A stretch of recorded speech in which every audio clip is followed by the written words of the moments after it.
¿Por qué el 80% de las paredes que hacemos nosotros mismos fallan en menos de 5 años? Porque los pequeños errores se acumulan. Aquí tienes 3 soluciones que puedes aplicar ahora mismo. Primer consejo: controla la humedad, sella la base.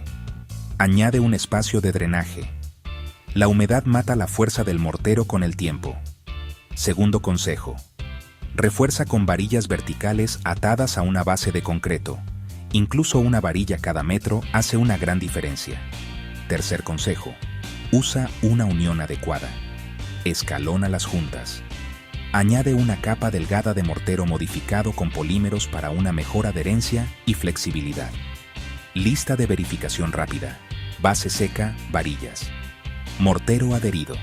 Eso es todo. 3 pasos sencillos para una pared mucho más resistente. Suscríbete para más consejos rápidos de construcción.